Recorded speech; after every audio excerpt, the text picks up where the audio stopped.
Okoth, what happened? At about 3:25, I was on phone, minding my own business, working as usual. Then I had a huge blast just behind me. But at that point, I thought the blast was from Dozit because I'm very security conscious. So I thought it was a bomb, and I thought it was at Dozit. And I told my guys, we are under attack.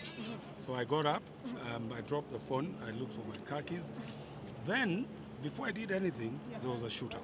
There was a shootout. Immediately, people Where were was it sporadically coming from all directions, but downstairs. So they're shooting from all over the place.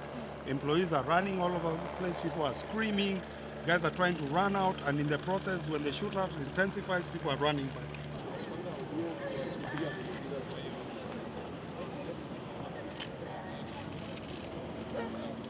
So at that point, I realized that the best thing to do is to find the safest place to hide.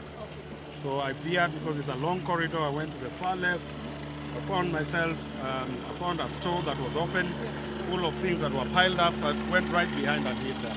But after about 5 minutes, there were people coming, so I really got frightened.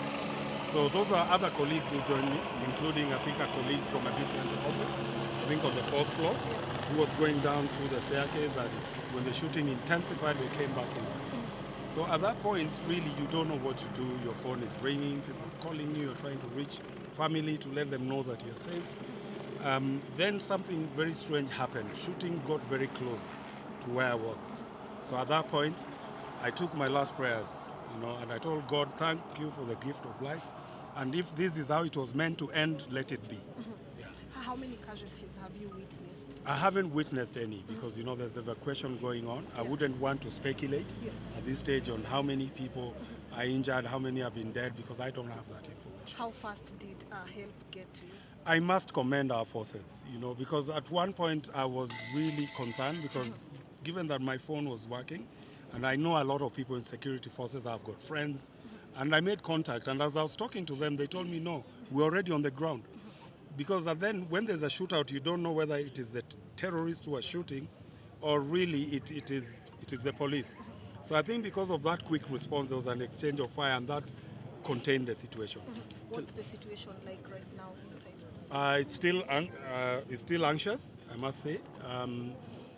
We still have some colleagues holed up inside, but we're in touch with them. So as much as I'm out and I thank God to be alive, I am concerned that we haven't accounted for everybody that are working. Like how many of them are held up inside? There are about 6 held up. Yeah. And what did you see when you were getting out? Security all over the place. I think from where I was, I did not see any casualties. But I think you people must have seen what is happening in the social media. Yes, we have. I think you can see things are strewn all over the place. That's all we can see, but we're not seeing it firsthand. How are you feeling now? Relieved. Adrenaline is still running. I'm glad, but I think this is really senseless. Whoever is behind this, I must say, we must condemn it in the strongest terms possible. We're not going to be cowed.